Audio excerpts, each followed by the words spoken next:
اعوذ باللہ من الشیطان الرجیم بسم اللہ الرحمن الرحیم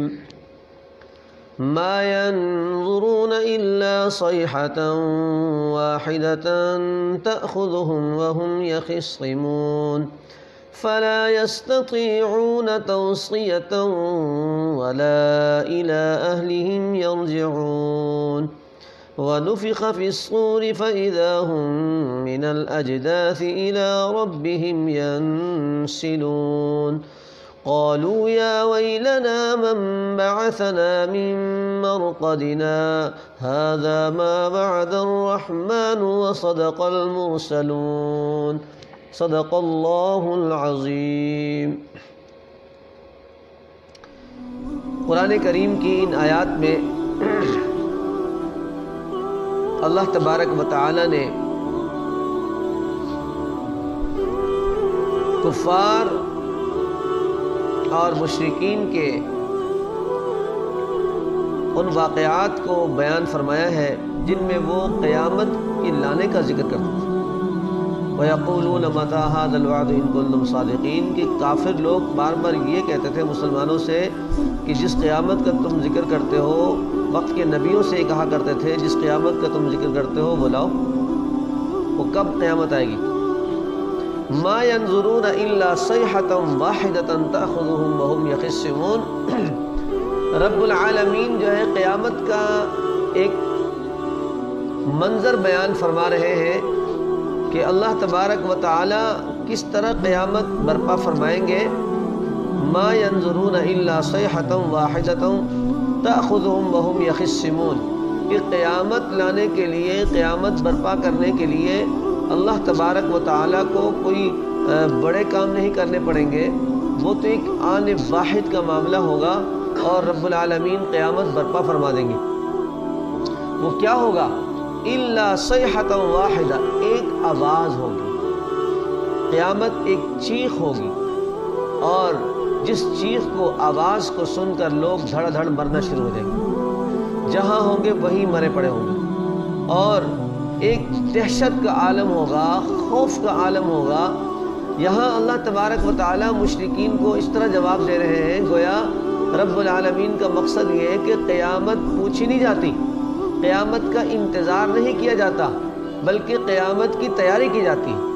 موت سے پہلے موت کی تیاری کی جاتی ہے۔ تو مشرکین جو ہے وہ کفار بے عقلی کرتے ہیں کہ جو قیامت کا پوچھتے ہیں۔ بھائی قیامت کا تم اگر پوچھ رہے ہو، سوال کر رہے ہو، تو یہ تو بتاؤ کہ اس کی تیاری کتنی کی ہے،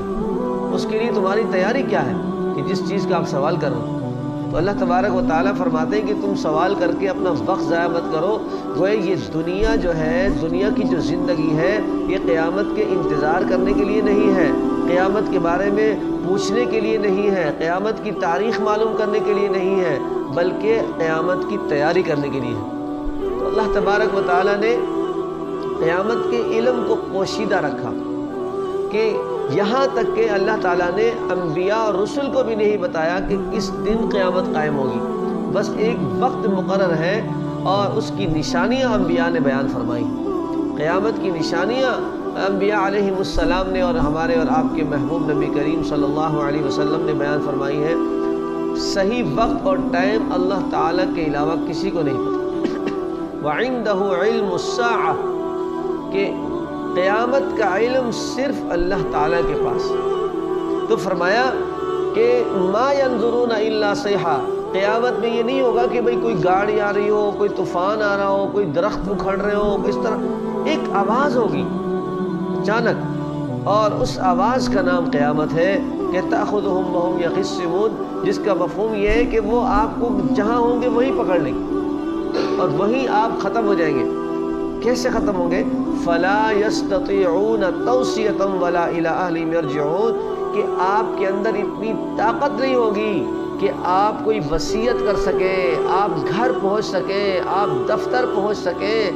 آپ اپنے اہل و عیال کے پاس پہنچ سکیں۔ فرمایا اتنا ہولناک خطرناک منظر ہوگا قیامت کے دن کہ ایک ماں اپنے بچے کو دودھ پلانا چاہتی ہے، ابھی دودھ نہیں پلائے گی کہ پہلے قیامت قائم ہو جائے گی۔ ایک آدمی اپنے دیوار کے اوپر بلاک رکھ رہا ہے، دیوار بنا رہا ہے، مستری مزدور کام کر رہا ہے، ابھی وہ بلاک رکھنا چاہتا ہے، ابھی بلاک دیوار پہ رکھا نہیں اور قیامت قائم ہو گئی۔ فرمایا کہ ابھی جس طرح دودھ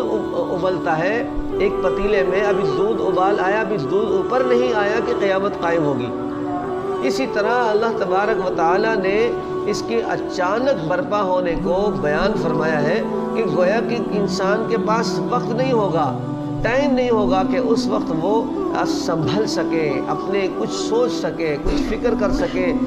گھر تک پہنچ سکے، دفتر تک پہنچ سکے۔ ایک آدمی جوتا پہننا چاہتا ہے، جوتے بالکل سیدھے ہیں، ابھی جوتا پہننے سے پہلے قیامت قائم ہو جائے گی۔ ایک آدمی روٹی تیار ہے، سامنے موجود ہے، کھانا کھانا چاہتا ہے، ابھی لقمہ نہیں توڑا کہ قیامت قائم ہو جائے گی۔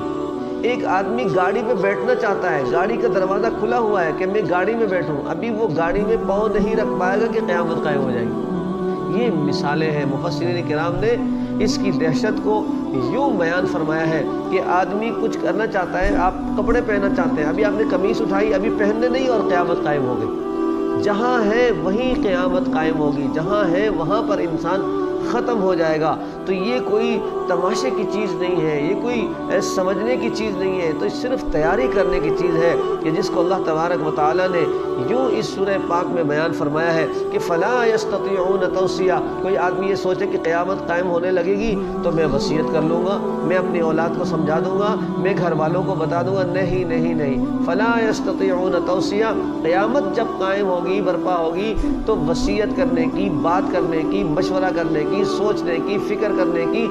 کوئی آپ کو اس کا موقع نہیں ملے گا، کوئی ٹائم نہیں ملے گا، بلکہ فوراً ہی قیامت برپا ہو جائے گی۔ وَلَا إِلَىٰ أَهْلِهِمْ يَرْجِعُونَ۔ ایک آدمی دروازے سے باہر ہے، وہ اندر گھر میں پہنچنا چاہتا ہے، لیکن وہ اندر آنے سے پہلے قیامت قائم ہوگی۔ ایک آدمی دکان کے شٹر بند کرنا چاہتا ہے، ابھی اس نے ہاتھ لگایا، بند نہیں کیا اور قیامت قائم ہو جائے گی۔ اتنا شارٹ ٹائم میں، اتنا مختصر وقت میں اللہ تبارک و تعالیٰ قیامت قائم فرمائیں گے۔ تو اللہ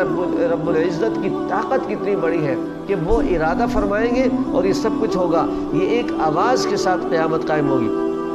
وَنُفِخَ فِي الصُّورِ فَإِذَا هُم مِّنَ الْأَجْدَاثِ إِلَىٰ رَبِّهِمْ يَنْسِلُونَ۔ یہ تو وہ آواز ہوگی جس کو نفخہ اولا کہتے ہیں، یعنی ایک جو سور پھونکے گا اسرافیل علیہ السلام قیامت برپا کرنے کے لیے اللہ تعالیٰ کے حکم کا منتظر ہے۔ وہ سور جو ہے وہ اس طرح ایک چیز ہے جس پہ انسان منہ لگا کے پھونکے تو اس کی آواز نکلتی ہے۔ تو گویا کہ جو اسرافیل علیہ السلام ہے سور پھونکنے والا، وہ ہمہ وقت بالکل زبردست اٹینشن ہو کے موجود ہے کہ کس وقت اللہ کا حکم ہو اور میں فوراً اس میں جو ہے نا آواز دوں اور پھونک ماروں، تو وہ بالکل اس کے ہاتھ میں موجود ہے۔ تو اس میں کوئی ٹائم ہی نہیں لگنا، اللہ تبارک و تعالیٰ کے ارادے کی دیر ہے اور فوراً وہ سور پھونکیں گے، اور اس آواز آنے کی دیر ہے کہ آواز کی دہشت اور وحشت سے اور اس کی آواز کی سختی سے انسان جو ہے وہ دل پھٹ کے مر جائے گی۔ تو فرمایا وَنُفِخَ فِي الصُّورِ فَإِذَا هُم مِّنَ الْأَجْدَاثِ إِلَىٰ رَبِّهِمْ يَنْسِلُونَ۔ یہ نفخہ ثانی، اب جب پہلی آواز میں، پہلی چیخ میں، پہلے سور میں لوگ سارے کے سارے مر جائیں گے، قیامت برپا ہو جائے گی، اور لوگ جو ہے یہاں کے جو زمین و آسمان وہ مٹی مٹی ہو جائیں گے، پانی پانی ہو جائیں گے، ختم ہو جائیں گے، نیست و نابود ہو جائیں گے۔ تو فرمایا کہ پھر دوسرا سور پھونکا جائے گا ان کو اٹھانے کے لیے۔ وَنُفِخَ فِي الصُّورِ فَإِذَا هُم مِّنَ الْأَجْدَاثِ إِلَىٰ رَبِّهِمْ يَنْسِلُونَ۔ یہ وہ آواز ہوگی کہ جس آواز کو سن کر ہر جاندار دوبارہ زندہ ہو جائے۔ انسان اپنی قبروں سے اٹھیں گے، کیسے ہوگا؟ إِلَىٰ رَبِّهِمْ يَنْسِلُونَ میں فرمایا مفسرین نے کہ اس کا مفہوم خلاصہ یہ ہے کہ انسان تیزی کے ساتھ اپنے رب کی طرف جا رہے ہوں گے۔ ہر کوئی قبر سے اٹھ کے ایک ایسی منزل کی طرف جا رہا ہوگا جیسے اس کو پتا ہو کہ میں نے کہاں جانا ہے۔ اب آپ دیکھیں نا کہ پوری دنیا میں، پوری کائنات پھیلی ہوئی ایک جگہ ہے، ایک نظام ہے، سسٹم ہے، کوئی مشرق میں ہے، کوئی مغرب میں، کوئی شمال میں، کوئی جنوب میں، کوئی پہاڑوں پہ دفن ہے، کوئی جناب سمندر کے کنارے پہ دفن ہے، کوئی ہموار زمین میں دفن ہے، کوئی بنجر زمین میں کہاں کہاں لوگ مدفون ہیں، قبریں بنی ہوئی ہیں۔ لیکن جب یہ دوسری آواز آئے گی، دوسرے سور پھونکا جائے گا، تو فرمایا کہ لوگ قبروں سے ایسے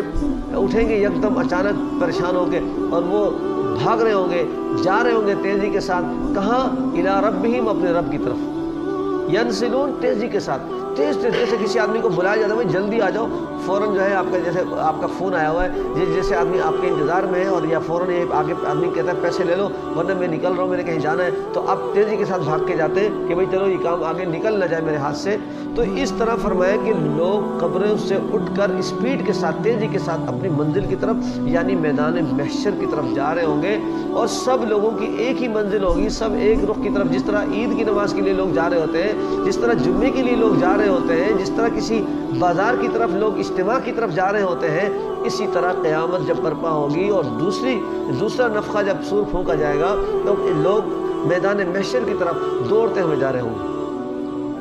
قالوا یا ویلنا من بعثنا من مرقدنا، کافر لوگ جو ہے وہ جب قبروں سے اٹھیں گے وہ کہیں گے یار ہمیں کس نے اٹھا دیا آرام سے، کس نے نیند سے اٹھا دیا ہمیں۔ یہاں پہ ایک بات سمجھ میں آ رہی ہے کہ جب کافروں کو قبر میں عذاب ہو رہا ہوگا اور وہ سختی برداشت کر رہے ہوں گے تو وہ یہ ایسے کیسے کہیں گے کہ جناب ہمیں قبروں سے کس نے اٹھایا یا ہمیں نیند سے کس نے اٹھایا، وہ تو عذاب میں تھے، ان کو تو خوش ہو جانا چاہیے کہ یار عذاب سے جان چھوٹی اور ہم کھڑے ہو کے جا رہے ہیں اپنے منزل کی طرف جا رہے ہیں، یا کم سے کم قبر سے تو اٹھ گئے نا۔ لیکن مفسرین فرماتے ہیں کہ قیامت کا جو منظر اتنا خطرناک ہوگا، اللہ معاف فرمائے، اللہ تعالیٰ ہمیں تیاری توفیق دے، کہ جو قبر میں عذاب ہو رہا تھا کافروں کو وہ انہیں ہلکا لگے گا، وہ انہیں آسان لگے گا، اور یہ سمجھے گی کہ یار اس آسانی سے ہمیں مشکل کی طرف کس نے اٹھا دیا، سہولت سے پریشانی کی طرف کس نے ہمیں اٹھا دیا۔ جن لوگوں کو قبروں میں عذاب ہو رہا تھا جب قبر سے اٹھیں گے تو ایسی دہشت ہوگی کہ وہ اپنے اس عذاب کو بھول جائیں گے اور کہیں گے یار ہمیں یہاں سے کس نے اٹھا دیا۔ تو اس وقت کے مسلمان کہیں گے، جن کو اللہ تعالیٰ ہوش عطا فرمائیں گے، وہ کہیں گے ھذا ما وعد الرحمن وصدق المرسلون، یہی رحمان کا وعدہ ہے اور یہی اللہ تعالیٰ کا وعدہ تھا جو آج سچ ہو گیا ہے، اور وصدق المرسلون، اور انبیاء کی بات سچی ہو گئی، کہ انبیاء کہا کرتے تھے کہ قیامت قائم ہوگی، قیامت کی تیاری کرو، اللہ کی طرف جانے کی تیاری کرو، لیکن ہم مذاق میں ٹالتے تھے اور ہم یہ کہتے تھے کہ جناب جب آئے گی جب دیکھی جائے گی۔ انسان اپنے مکان کی تیاری کرتا ہے، دکان کی تیاری کرتا ہے، کاروبار کی تیاری کرتا ہے، تعلیم کی تیاری کرتا ہے، شادی کی تیاری کرتا ہے، عید کی تیاری کرتا ہے، خوشی کی تیاری کرتا ہے، غمی کی تیاری کرتا ہے، فنکشن کی تیاری کرتا ہے، کہیں پروگرام میں جانے کی تیاری کرتا ہے، رشتہ داروں کے ہاں جانے کی تیاری کرتا ہے، لیکن آخرت کی تیاری نہیں کرتا، آخرت کی تیاری نہیں کرتا، اس کے لیے سوچتا ہے جب دیکھی جائے گی۔ بغیر تیاری کے گھر نہیں بنتا، بغیر تیاری کے انسان پروگرام میں نہیں جا سکتا، بغیر تیاری کے اسکول نہیں بنا سکتے، بغیر تیاری کے جناب آپ عید کے لیے نہیں جا سکتے، بغیر تیاری کے لیے جمعے کے لیے آپ نہیں جا سکتے، بغیر تیاری کے کوئی دکان کا کام نہیں ہوتا، بغیر تیاری کے انسان کو جاب نہیں ملتی، سب کچھ تیاری کے ساتھ اور اہتمام کے ساتھ ہوتا ہے، لیکن انسان اتنا غافل ہے کہ جو اصل تیاری ہے اس چیز سے غافل ہے، اسی کو اوپر سب کچھ ڈالا ہوا ہے اور یہ سوچتا ہے کہ جب کو تو جب کی دیکھی جائے گی۔ اللہ تبارک و تعالیٰ فرما رہے ہیں کہ ایسا بالکل نہیں ہونا۔ ھذا ما وعد الرحمن، مسلمان یا فرشتے یہ کہیں گے، ان کافروں کو جواب دیں گے کہ یہی تو وہ وعدہ تھا جو اللہ تعالیٰ کا قیامت قائم ہوگی، آج قیامت قائم ہو گئی، وصدق المرسلون، اور نبیوں کی اور رسولوں کی بات سچی ہو گئی۔ تو گویا اللہ تبارک و تعالیٰ نے ان آیات میں قیامت کی دہشت اور وحشت کو بیان فرمایا ہے۔ آج کے اس مختصر درس کا خلاصہ یہی ہوا کہ ہم جو اس غفلت میں پڑے ہوتے ہیں یار قیامت کی کون سی نشانی ہے اور جناب قیامت سے پہلے کیا کیا ہوگا، ہمیں ان جھمیلوں میں، ان مسائل میں، ان تفصیلات میں نہیں پڑھنا چاہیے، بلکہ اپنی تیاری جاری رکھنی چاہیے کہ جس طرح قیامت اچانک قائم ہوگی، موت بھی تو اچانک آتی ہے کہ انسان گھر سے دودھ لینے نکلا اور لاش واپس آ گئی، انسان جناب اپنے جاب کے لیے گھر سے نکلا اور وہ راستے میں مر گیا، انسان جو ہے وہ اپنے عزیزوں کو، رشتہ داروں کو ملنے چلا گیا، راستے میں ایکسیڈنٹ ہوا، مر گیا، انسان اپنے گھر میں موجود ہے، ابھی کھانا کھا رہا ہے اور کھانے کے بعد چائے کے انتظار میں ہے کہ پیٹ میں درد ہو گیا اور فوت ہو گیا، انسان اپنے گھر میں کھانا کھا کے رات کو سکون کے ساتھ سویا، صبح کو پتہ چلا، اعلان لگا کہ جناب فلاں بندہ تو فوت ہو گیا۔ تو اتنے اچانک موت کا آنا ہے، اتنی اچانک قیامت قائم ہوگی، تو اللہ تبارک و تعالیٰ نے ہمیں گویا اس بات میں خبردار کر دیا ہے کہ ہمیں کسی سے پوچھنے کے بجائے، کتابوں میں اس چیز کو ڈھونڈنے کے بجائے کہ قیامت کب آئے گی یا موت کیسی آتی ہے، قیامت کے نشانات کیا ہیں، تو بھائی نشانیوں کو چھوڑو، تیاری کو پکڑو۔ موت کی نشانیوں کو چھوڑو، عمر کو چھوڑو، ایج وائز کو چھوڑو، آپ تیاری پکڑو کہ آپ کس وقت موت آ جائے، کس وقت قیامت۔ جو آدمی مر جاتا ہے اس کی قیامت تو شروع ہو گئی، وہ قیامت سے پہلے گھر میں تو نہیں آ سکتا دوبارہ۔ تو لہٰذا یہ سوچنا کہ قیامت تو جب قائم ہوگی، یہ بالکل ہی سمجھو کہ جہالت ہے، ناواقفیت ہے۔ انسان کی موت ہی اس کی قیامت ہے۔ جب موت کا پتہ ہی نہیں کب آنا ہے تو سمجھو قیامت بھی اچانک آنے والی ہے۔